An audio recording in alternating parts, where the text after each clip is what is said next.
participando e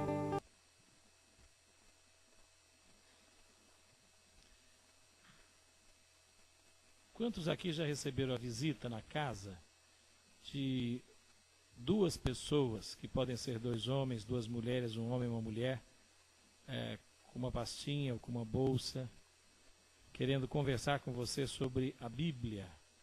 Alguém já recebeu essa visita? Levanta a mão. Muito bem, muito bem. Pode abaixar. Durante 17 anos, o Fernando Galli fez isto.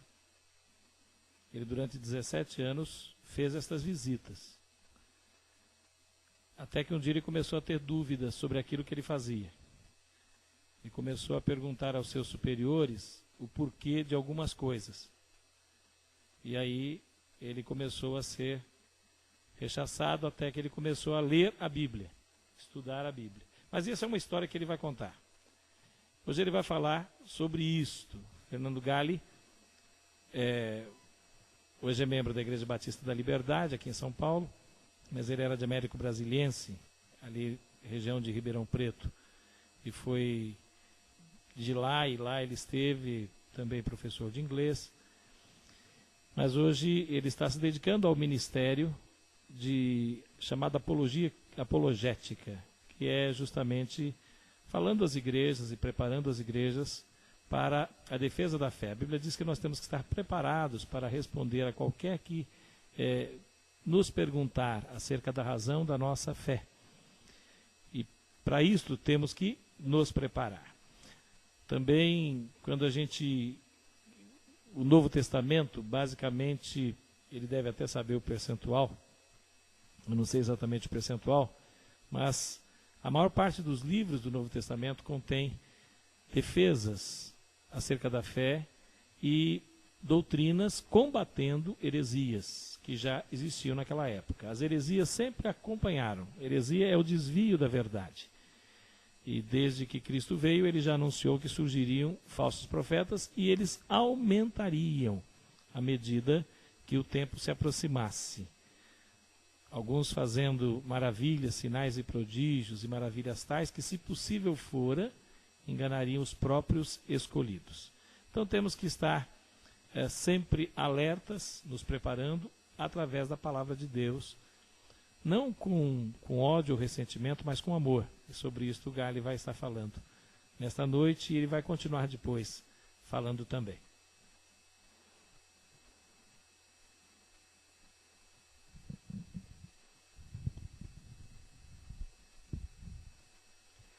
Boa noite. Eu fazia mais ou menos assim, por gentileza.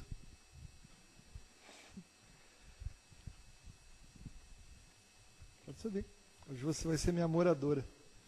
Bom dia, meu nome é Fernando, qual o seu? Vasti. Vasti, muito bem, nome bíblico, hein? É um prazer falar com você, viu? Você tem uma religião, Vasti? Eu tenho. Qual a sua religião? Eu sou evangélica. Mas de qual denominação? Batista. Você crê que Jesus é Deus, Vasti? Sim. É mesmo? Você acha que Deus morre? Não. Deus é imortal. Muito bem, você está lendo a Bíblia, parabéns. E você crê que Jesus é Deus, né? Você crê que Jesus morreu por você? Sim. Então Jesus morre, né? Mas foi Deus que se fez homem para morrer pelo meu pecado. Sim, mas quantos dias Jesus ficou morto? 3. Você acha que Deus pode ficar 3 dias morto? Claro, Deus pode tudo. Até mentir? Mas onde está a mentira? Sim, mas a Bíblia fala que Deus não pode mentir, então ele não pode tudo. Se Deus não pode mentir, você acha que ele pode morrer? Obrigado. Agora você, por favor. Deus me revelou que é você. Bom dia, eu sou Fernando, qual é o seu nome? Francisco. Muito prazer, Francisco. Qual a sua religião? Evangélico. Muito bem, eu sou testemunha de Jeová. De qual denominação evangélica o senhor é? Batista. Batista? Renovada, tradicional, G12, avivada, regular, qual que é a sua? Tradicional. Tradicional? Sabe por que eu estou fazendo essa pergunta? Tem um texto aqui na Bíblia que eu quero ler para você, no livro de Marcos, capítulo 3, aqui diz assim, olha, a casa que for dividida não vai ficar de pé. Por que a Igreja Batista é tão dividida? Você sabia que só em Nova York tem 18 tipos de Igreja Batista? Sim. Então, por que a sua igreja é tão dividida? O Testemunho de Jeová só tem uma. Será? É verdade. Ué, eu sou 17 anos Testemunho de Jeová. Precisa ver, né? Analisar. Você está falando, agora a gente precisa ver. Tá, mas se a minha não for dividida, eu quero saber por que a sua é. A minha não é dividida, né? Tradicional é tradicional. Certo? E não tem batista avivado, não? Não, é alguém que denominou outra coisa. A nossa não é dividida, não. Você sabia que os batistas tradicionais, antes deles já existiam outros batistas? Qual que é o certo, hein? Cada um pensa diferente. A Bíblia diz assim em 1 Coríntios 1:10, para que sejais unidos na mesma mente e na mesma maneira de pensar. Os batistas são unidos na mesma mente e na mesma maneira de pensar? Os que estão firmes na fé são. Tá certo, obrigado, viu? Com sinceridade, alguém respondeu, deu uma resposta satisfatória ao Testemunho de Jeová aqui? Não. Não quer dizer que vocês não conhecem a Bíblia. Apenas quer dizer uma coisa, vocês não estavam preparados para isso. Nos cursos de evangelismo que eu dou, eu ensino a você responder estas e outras perguntas para o Testemunho de Jeová. E você fazer o mesmo com ele, deixar ele pensando.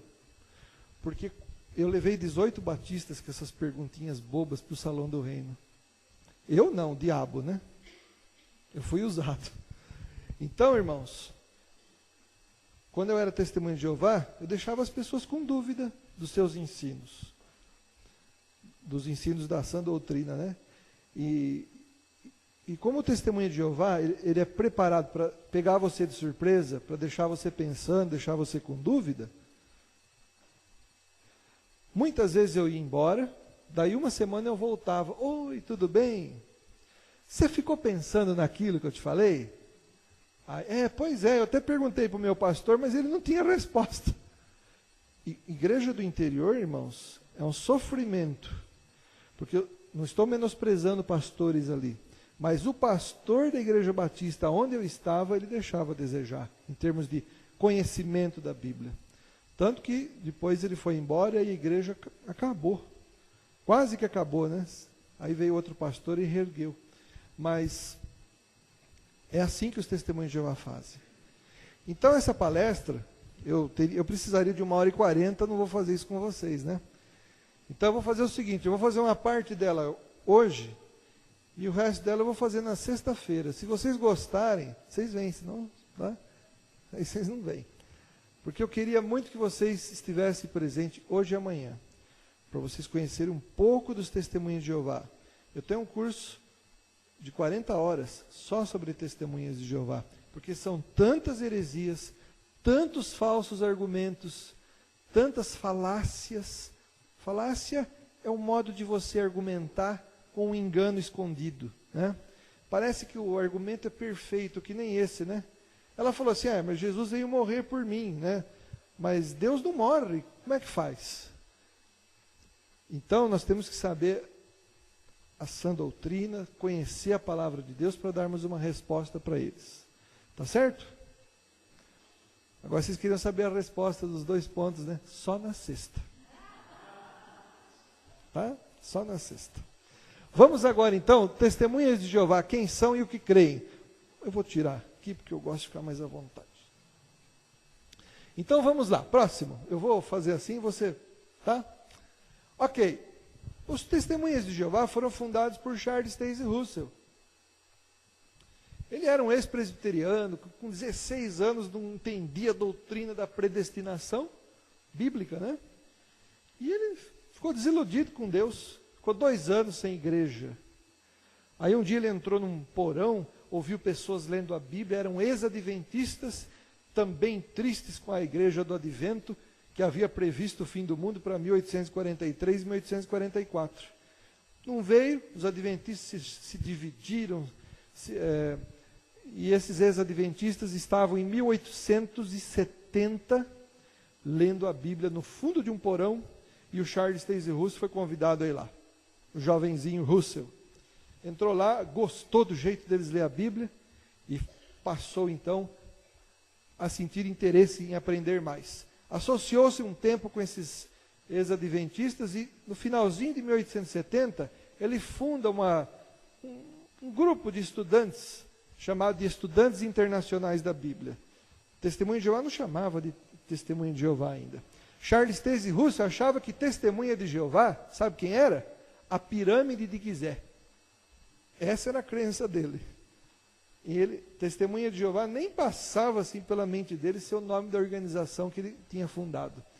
Eram os Estudantes Internacionais da Bíblia. Ele negou que o Espírito Santo fosse um ser pessoal.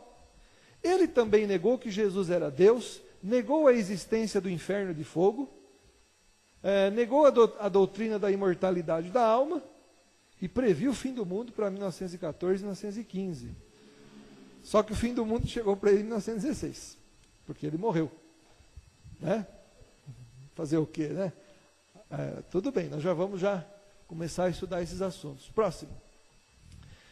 Ele foi o primeiro presidente, o de lá, o Charles Taze Russell, mas tiveram outros, esses 6. O de cá, o próximo, que está no meio em cima, é o Nathan Knorr. Ele governou os Testemunhas de Jeová de 1916 até 1942.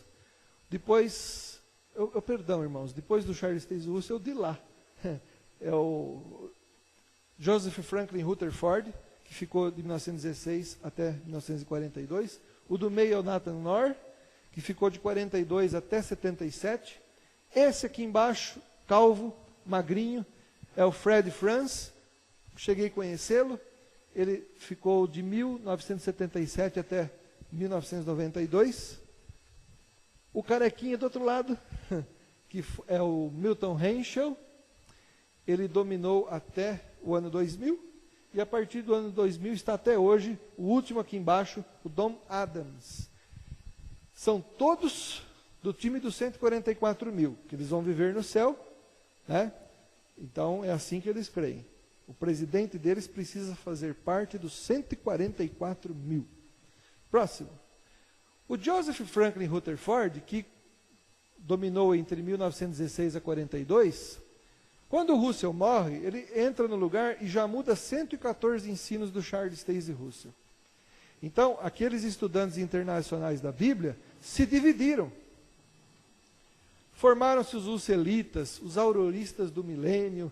Então, houve uma confusão muito acirrada, muito forte entre aqueles estudantes internacionais da Bíblia. Ele previu o Armagedon para 1918, 1925 e 1941. Igual o presidente anterior, colocou datas para a volta de Cristo. Ele achava que Jesus Cristo era ladrão, mas com hora marcada. Ele era um ladrão com hora marcada. Proibiu o uso de vacinas em 1921. Testemunha de Jeová, ou o estudante internacional da Bíblia, não podia tomar vacinas. Por quê? Porque eles achavam que continha partículas de sangue. Eles ainda não proibiam a transfusão de sangue, porque não tinha transfusão de sangue ainda, né? Ela não era ministrada. Tá certo? Então eles achavam que tomar vacina era uma violação do pacto de Deus com Noé. Que Deus fala para Noé, ó, você pode comer de toda a carne, menos do sangue. Então eles achavam que as vacinações eram uma prática do diabo. Assim dizia a revista Despertai naqueles idos. Como ele achava que o fim do mundo via em 1925, ele profetizou a ressurreição de Abraão, Isaac, Jacó e outros. Construiu uma mansão enorme chamada Bet-Sarim, uma mansão que foi conseguida com dinheiro vindo de todos os testemunhas de Jeová da época, de todas as partes do globo onde tinha, e ele então usava 70% desse dinheiro para construir esta casa. Essa casa serviria para receber esses ressuscitados em 1925. Eles não foram ressuscitados, o fim não veio, a casa, claro, ficou para ele. E ficou mesmo, porque inclusive hoje, né, nós temos a cópia da escritura da casa em nome dele. Primeiro ele tinha posto em nome de Abraão, Isaac e Jacó. Mas aí um juiz nova-iorquino falou assim, mas cadê os caras? Né? Então eles tiveram que passar o nome da casa para pessoas que realmente existiam, né? Então ficou para ele. Mudou o nome da seita para Testemunhas de Jeová. E aí, você lê Isaías 43:10, lá diz assim, vós sois as minhas testemunhas, diz Jeová. Esses dias um testemunho de Jeová perguntou assim para mim, olha, lê esse texto aqui. Ele disse assim, aqui diz vós sois meus batistas? Eu falei, não. Diz vós sois meus católicos? Eu disse, não. Então, vós sois as minhas? Eu falei, testemunhas de Jeová. Eu falei assim, os judeus já eram testemunhas de Jeová. Ele falou, muito bem, você aprende rápido. Eu disse assim para ele, meu senhor, os judeus já eram testemunhas de Jeová, então já existia a sua religião naquela época. Ele falou, claro. A minha religião não é novinha, não foi fundada em 1870, que nem as pessoas falam por aí. Os judeus daquela época de Isaías já eram testemunhas de Jeová. Eu disse assim para ele, puxa vida, aquele filme do Mel Gibson deu um bafafá, porque ali falava que foram os romanos que mataram Jesus, e o senhor acha que foram quem? Ele falou, foram os judeus. E eu disse assim, de que religião eles eram? Eu falei, da sua. Falei, vocês além de prever o fim do mundo para 1914, 1915, 18, 20, 25, 31, 59, vocês também mataram Jesus? Ele falou, não, mas isso foi alguns de nós. Um grupo de judeus infiéis chamado de fariseus. Eu falei, a Bíblia diz que Jesus veio para os seus eram os fariseus? Não, eram judeus. Então, e os seus não o reconheceram. A nação judaica não reconheceu Jesus. E eles eram da sua religião? Aí ele falou assim, não, mas você está deturpando os fatos, moço. Eu falei, moço, leia mais a sua Bíblia, tá bom? Assim que você ler a sua Bíblia, talvez teremos mais condições de conversar sobre esse assunto, porque os judeus eram testemunhas de Jeová, mas eles negaram Jesus, e agora Jesus diz assim para quem aceita Jesus, sereis testemunhas de mim.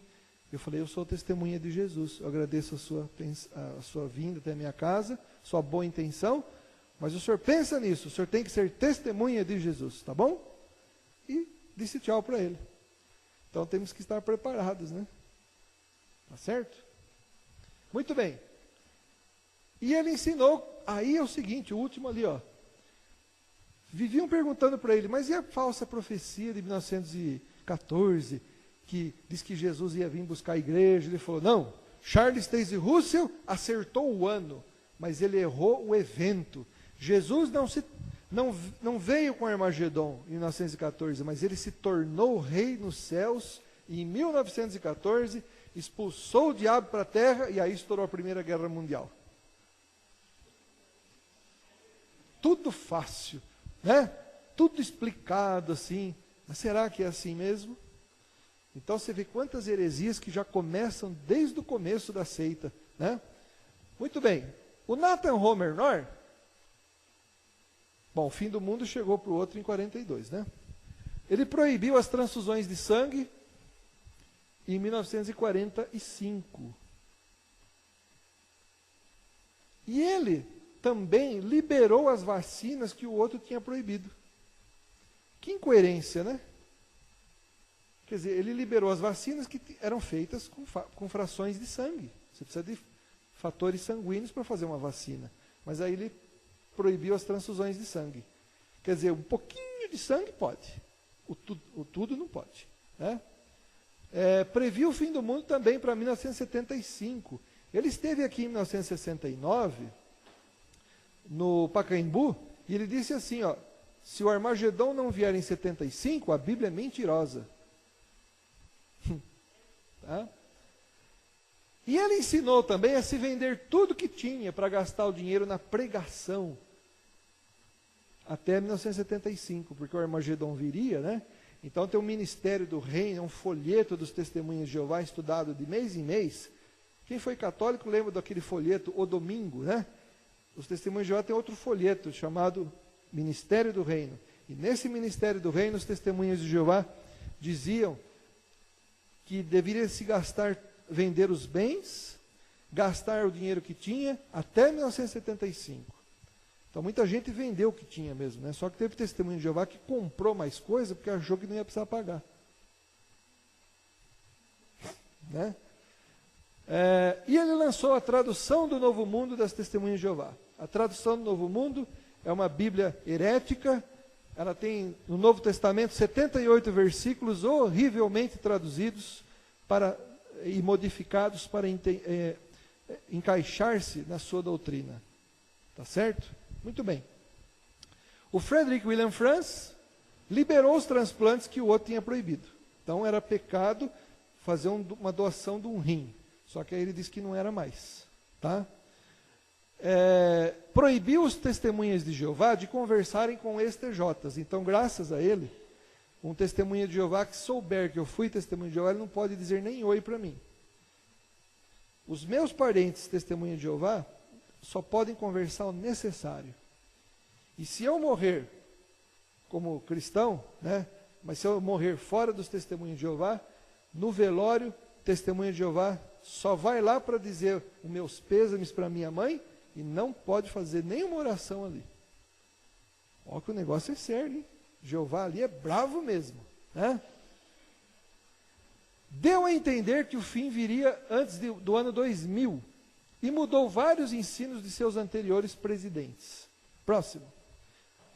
Com Milton Henschel e o Don Adams, nada mudou, apenas pequenas mudanças organizacionais, não tanto de interpretação bíblica. Teve umas irrelevantes. Os testemunhas de Jeová, além dos seus presidentes, eles contêm um corpo governante. O que é o corpo governante? Então presta atenção. Testemunha de Jeová crê que a grande multidão viverá aqui na terra. Hoje a grande multidão são 99% dos testemunhas de Jeová. São 7 milhões de testemunhas de Jeová no mundo já, segundo dados recentes. Então, 99% vai viver aqui na terra para sempre. Desse 1% que sobra, uns 7, 8 mil mais ou menos, são aqueles que ainda sobraram dos 144 mil, porque muitos dos 144 mil já morreram e foram para o céu. Mas ainda tem 8 mil vivos. Desses 8.144 mil que estão vivos, Deus, Jeová, segundo eles, escolhe uns 10, 12 homens para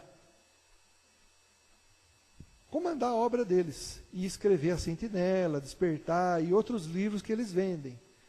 Esses homens são chamados de corpo governante. Negar o ensino do corpo governante é candidatar-se a ser expulso da seita por apostasia ou heresia. Eu, para eles, sou um herege. Porque eu fui expulso dali, não por um pecado grave, né, como adultério, fornicação, nada disso. Eu fui expulso dali porque eu discordei dos ensinos deles. Tá certo? Muito bem. Próximo. Estão em 235 países, já são 7 milhões de testemunhas de Jeová batizadas, 12 milhões de simpatizantes, e no Brasil já estão com 680 mil. Início aqui no Brasil foi em 1922. A sede mundial dos Testemunhos de Jeová é em Nova York, são 26 prédios, como esses, onde são feitas as literaturas para todos os 235 países. Aqui no Brasil eles também fazem, né? E a filial no Brasil, já morei aí, é em Cesário Lange, em São Paulo, quilômetro 144 da Castelo Branco. Tá certo? Pois não. Agora nós vamos ver então como que eles arrebanham os adeptos. Visitas de porta em porta. Publicações como a Sentinela e a Despertai. Estudos bíblicos domiciliares. Eles chegam para você e falam assim: vocês sabem por que se Deus existe, por que ele não destruiu a maldade logo que ela surgiu? O que você responde para o testemunho de Jeová? Quem sabe a resposta, levanta a mão. Está vendo?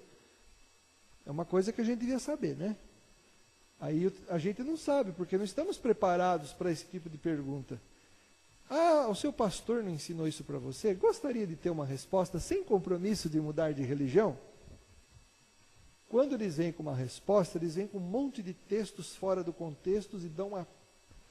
Você sente um choque. Puxa, como é que a minha igreja nunca me ensinou isso? Porque a resposta não é para ser ensinado daquele jeito mesmo, né? Só que parece que é verdade, não é? Então, aí eles começam um estudo bíblico. Termina aquela resposta, eles fazem uma outra pergunta. Você sabe o que acontece quando a gente morre? Termina essa pergunta, esse estudo, eles fazem outra. Você sabe o que é espírito e o que é alma? Termina esse estudo, eles fazem outra pergunta. Você sabe? E aí vai. Passa uns 2, 3 meses. Você percebeu que nós vamos de casa em casa? Você gostaria de ir um dia fazer um estudo bíblico comigo numa casa? Pronto. Aos pouquinhos, eles vão envolvendo você. E aí que muitos cristãos deixam de ser cristãos para se tornar testemunha de Jeová. É um método de lavagem cerebral, de indução. Você não sabe o que responder. Eles põem na sua cabeça que quando você não tem resposta é porque você está errado. E não é verdade isso. Por exemplo, qual é a raiz quadrada de 86, você sabe? Isso não quer dizer que você esteja errada. Não saber a resposta não é sinal de que você não tem a verdade. Tá certo? É sinal que você não está preparado para aquilo. Próximo. Vamos ver agora algumas das heresias dos testemunhas de Jeová. Então nós vamos começar agora e vamos terminar na sexta-feira, se vocês prometerem que vem. Porque se eu chegar aqui e tiver 10 pessoas, eu volto. Tá bom? Eu sou testemunha de Jeová às vezes, viu? Primeira heresia. O corpo governante, aqueles 12 que eu mostrei para vocês, é o canal visível de comunicação entre Deus e os homens. Então, olha lá. Mateus 24, 45, leiam por favor nas suas Bíblias. Eu vou falar para vocês como é que eles interpretam esse versículo. Mateus capítulo 24, versículo 45.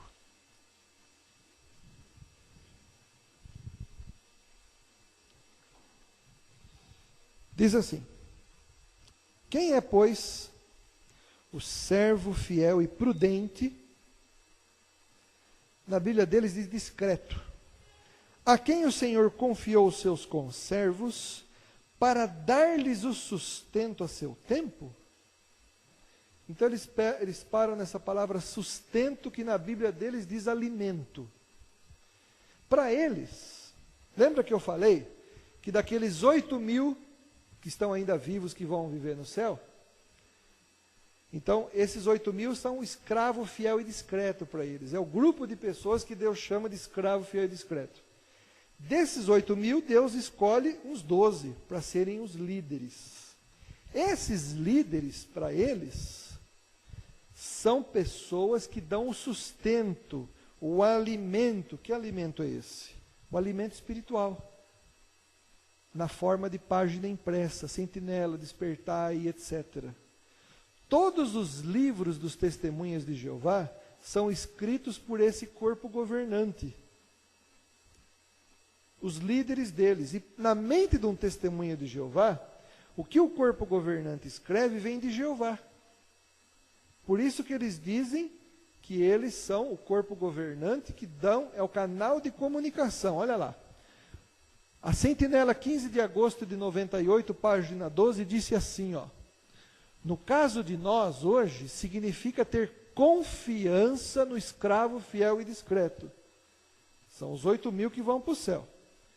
Designado para dar-nos o alimento, o espiritual alimento no tempo apropriado. Bem como naqueles dentre eles, quer dizer, dentre o escravo fiel e discreto, dentre os 8.000 que ainda estão vivos, que vão para o céu, dentre eles que constituem o corpo governante. Então, na mente de um testemunha de Jeová, eles têm que confiar nesse corpo governante. Se você discordar deles, você é expulso. Então, é a característica principal, irmãos, de todas as seitas. O adventista do sétimo dia tem que confiar na Ellen White. O testemunha de Jeová tem que confiar no corpo governante. O católico, que é uma seita, o catolicismo para mim é uma seita, foi religião no passado, né? Hoje é uma seita, ele tem que confiar nos ensinos do Papa. O espírita tem que confiar no Allan Kardec. E a palestra sobre espiritismo no domingo à tarde, vocês não percam. Eu vou botar o Allan Kardec aqui esmiuçadinho para você ver. O que esse cara ensina. Tá? Mas nós vamos aprender com amor isso para ganhar espíritas para Jesus, tá bom? Olha lá, vocês estão vendo essa mãozinha aberta aqui, ó? Dá para ver. É a mão de Jeová. Dentro da mão de Jeová está aquele prédio que é a sede mundial deles. Aí sai um monte de livros que vão até o salão do reino. Para o testemunha de Jeová, tudo começa de Jeová.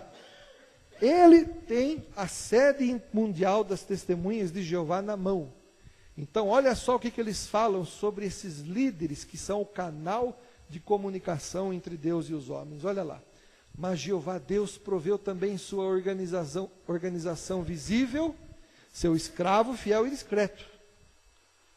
A menos que estejamos em contato com este canal de comunicação usado por Deus, não avançaremos na estrada da vida, não importa quantas vezes leiamos a Bíblia.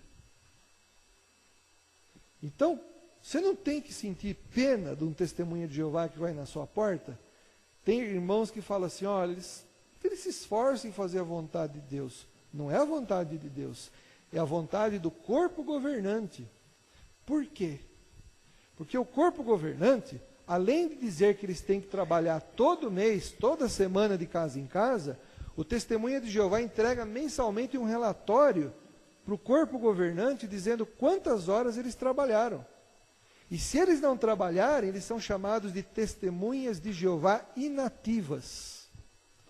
Então o testemunho de Jeová ele é obrigado a sair de casa em casa, porque senão ele pode perder os privilégios e até ser desassociado, se ele discordar dos ensinos do corpo governante.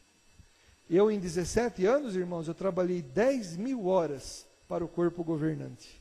E hoje, pela misericórdia de Jesus Cristo, eu trabalho todo o meu tempo para Ele. Né? Eu não preciso de um canal de comunicação. Aliás, canal de comunicação parece espiritismo, né? Ou nome esquisito, né? Eu não me tocava na época. Como então você argumenta com testemunha de Jeová que segue o corpo governante? Então, o testemunha de Jeová, ele vai chegar na sua porta e você precisa pegar ele de surpresa. Não é assim que ele faz com você? Então ele chega assim, olha, hoje eu estou falando sobre o paraíso na terra. A sua religião acredita paraíso na terra? Ele falou, não, hoje eu quero falar. Aí você fala assim, não, eu quero hoje falar sobre o corpo governante. Corpo governante? É. Você fala assim para ele, olha, eu fiquei sabendo que o Testemunha de Jeová fala uma verdade muito interessante. Quando o Testemunha de Jeová conversa com um católico, eu fiquei sabendo que o Testemunha de Jeová fala assim, escuta, vocês seguem o Papa, né? O católico fala, sim, temos um Papa lá em Roma. Onde aparece a palavra Papa na Bíblia? Então você fala assim para o Testemunho de Jeová, olha que argumento bom contra os católicos, hein? A palavra Papa não aparece na Bíblia. E é mesmo. O católico vai dizer o quê, né? Aí o Testemunho de Jeová vai falar assim, claro. Né? Aí você pergunta para ele, onde é que aparece a palavra corpo governante na Bíblia? Se você não mostrar para mim onde está a palavra corpo governante, eu não vou poder conversar com você. Por quê? Porque aí você está me ensinando uma coisa que a Bíblia não contém. Talvez uma testemunha de Jeová fale assim para você, mas a palavra trindade não aparece na Bíblia. Você fala, realmente não aparece, mas eu quero saber da palavra corpo governante. Domine a palestra. Domine a palestra. Certo? Faça o testemunha de Jeová raciocinar, é para o bem dele. E ore em pensamento, Senhor Deus, amolece o coração desse testemunha de Jeová. Aí ele vai citar esse texto de Mateus 24, 45, mas aí você vai falar assim, peraí, Aqui não está falando corpo governante. Aqui está dizendo que escravo fiel e discreto é a pessoa que dá o alimento para a outra. Toda vez que eu leio a Bíblia para alguém, eu estou alimentando ela com a palavra de Deus. Então, fala assim, na minha religião, no cristianismo, todo mundo é escravo fiel e discreto, todo mundo que alimenta a outra pessoa. Quando Jesus voltar, ele quer me encontrar fazendo assim, lendo a Bíblia, ajudando os outros, alimentando os outros. Fala para o testemunho de Jeová assim, Jesus não disse, quem tem fome e sede de justiça será saciado? Então, ele quer usar quero usar você para dar alimento para as pessoas. Pergunta para o testemunho de Jeová, onde na Bíblia está escrito que só 12 pessoas podem fazer isso? Pronto. Né? Então, você tem que dominar a palestra. Próximo. Os testemunhas de Jeová também dizem que o Espírito Santo não é um ser pessoal. Nós cristãos acreditamos que Deus é um Deus tripessoal. Ele subsiste em 3 pessoas diferentes e distintas: Pai, Filho e Espírito Santo. O nosso Deus é quem? É o Pai, o Filho e o Espírito Santo. São 3 pessoas num só Deus. O Espírito Santo é uma pessoa, é um ser pessoal, igual a Jesus Cristo, igual ao Pai. Mas o testemunho de Jeová diz que o Espírito Santo não é uma pessoa. Então, eu vou convidar alguém para vir aqui na frente fazer uma demonstração para mim, né, comigo aqui, né? Não vou chamar pastor não, né? Eu vou chamar você. Não quero saber. Não, mas não é. Eu não estou chamando você aqui. Não. Então eu vou ter aí. Vem cá. Não é para saber se você sabe, porque eu já sei que você não sabe. O testemunha de Jeová pega a gente desprevenido. Já aconteceu isso comigo também. Teu avô pegava você mesmo? É mesmo? Olha que bom, né? Mas tá vendo, ó, você não sabe falar nada e não foi enganada, né? Então vamos lá, peraí. Você sabia que o Espírito Santo não é pessoa? Sabia. Sabia? Olha só, vou mostrar para você um versículo aqui, ó. E é esses que os testemunhos de Jeová gostam. Pessoas que não sabem de nada. Né? Nesse assunto você não sabe mesmo, né? Precisa estudar, né? Então olha aqui, ó. Atos capítulo 2, versículo 4, diz assim, ó. Todos ficaram cheios do Espírito Santo, não é? Você consegue ficar cheio de uma pessoa? Quando me irrita. Muito bem, né? Só que o Espírito Santo irrita alguém? Não. Então como é que você fica cheio de uma pessoa? Não tem como, né? Você vai ficar cheio do poder de Deus, não é? É. Então o Espírito Santo é o poder de Deus, não é uma pessoa. Tá bom? Pensa nisso, viu? Obrigado, vai lá. Ó, você viu como é dinâmico o negócio deles? Como é que você responderia para mim, irmãos? A Bíblia fala assim, ó. Ficaram cheios do Espírito Santo. Você pode ficar cheio de uma pessoa? Teve uma testemunha de Jó que perguntou isso para mim. Eu falei assim, eu estou começando a ficar, viu? Mas eu falei assim, olha, presta atenção. Eu falei para ela, minha senhora, era uma mulher. Você sabe que a Bíblia foi escrita em hebraico, aramaico e grego. E olha, sem querer você acertou, você matou a charada. Agora eu sei porque que você não foi testemunha de Jeová ainda, porque é o Espírito Santo que te ilumina, viu? Olha aqui, ó. No grego, a expressão estar cheio de deu origem à expressão no português. No português eu falo assim, estou cheio de você. Eu uso no sentido ruim. Mas você pega a literatura grega, a expressão estar cheio de podia ser usada no sentido bom ou no sentido ruim. Homero fala a respeito de uma poetisa, estou cheio de você, no bom sentido. Então, como é que os discípulos ficam, quando eu falo assim, estou cheio de você, o que eu quero dizer? Não é que você entrou dentro de mim, quer dizer que eu estou cheio daquilo que você está me fazendo. Então, mesma coisa, como é que os discípulos ficaram cheios de Espírito Santo? Não é que o Espírito Santo entrou dentro assim, né? que ele fosse uma pessoa e entrasse dentro. É no outro sentido. É no sentido de ficar cheio daquilo que o Espírito Santo fez. O que o Espírito Santo fez? Jesus disse assim. Então o testemunho de Jeová diz que o Espírito Santo é o poder de Deus. Mas Jesus ensinava diferente. Jesus fala em Atos 1:8. Recebereis poder ao descer sobre vós. Então o Espírito Santo não é poder, ele dá poder. Por isso que a Bíblia fala em 3 ocasiões, o poder do Espírito Santo de Deus, o poder do Espírito Santo de Deus, o poder do Espírito Santo de Deus. Quer dizer, o Espírito Santo de Deus tem poder e não é o poder. Tá certo? Próximo. Então ficamos cheios do poder do Espírito Santo. O Espírito Santo é um ser pessoal, pois ele fica triste. Não entristeçais o Espírito de nosso Deus. Pergunta para o testemunho de Jeová, poder fica triste? Pode-se mentir a ele. Ananias e Safira mentiram para o Espírito Santo. Pergunta para o testemunho de Jeová, você já mentiu para a energia elétrica da sua casa? Ele ensina, consola, ouve e diz. Então, uma força não pode ouvir, consolar, né? Então temos que raciocinar assim com o testemunho de Jeová. Teve um testemunho de Jeová, pastor Neto, ele falou assim para mim, mas se o Espírito Santo fosse pessoa, por que ele desceu em forma de pomba no batismo? E eu perguntei assim para o testemunho de Jeová, peraí, você acha que o Espírito Santo desceu em forma de pomba? Falei para ele, alternativa A, para dizer quem ele era, alternativa B, foi apenas uma manifestação. Aí ele falou assim, alternativa A. Eu falei, ué, o Espírito Santo é pomba? Ele falou, não é pomba. Então ele não apareceu como pomba para mostrar quem ele era. Foi uma manifestação. E eu falei assim para o testemunho de Jeová, abra sua Bíblia em Ezequiel 1:10.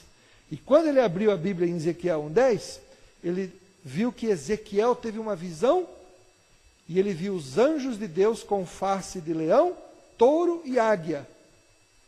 Eu perguntei assim, o fato dos anjos terem aparecido com o rosto de leão, touro e águia, faz com que eles deixem de ser um ser pessoal? Ele disse, não. Então o fato do Espírito Santo ter aparecido com cara de pomba, também não faz com que ele deixe de ser um ser pessoal. Aí o testemunho de Jeová, eu respeito o seu ponto de vista, mas eu não concordo. Tá bom. E eu agradeço a sua atenção, ter vindo aqui em casa, volte outras vezes, né? Eu peço para voltar, não peço para não voltar. Irmãos, deu 9:30, eu vou querer fazer uma pergunta para vocês. Vocês viriam na sexta-feira para continuarmos essa palestra? Amém? Não, eu quero saber quem vem, ergue a mão. É à noite, às 8h. Ok? Promete em nome de Jesus que vem. A menos que um imprevisto muito sério. Porque essa palestra não vai fazer sentido, né, se eu não terminá-la. Então eu pediria que vocês viessem e convidassem outros irmãos. Tá bom? Eu vou mostrar rapidinho a minha literatura. Traz o CD para mim, pastor.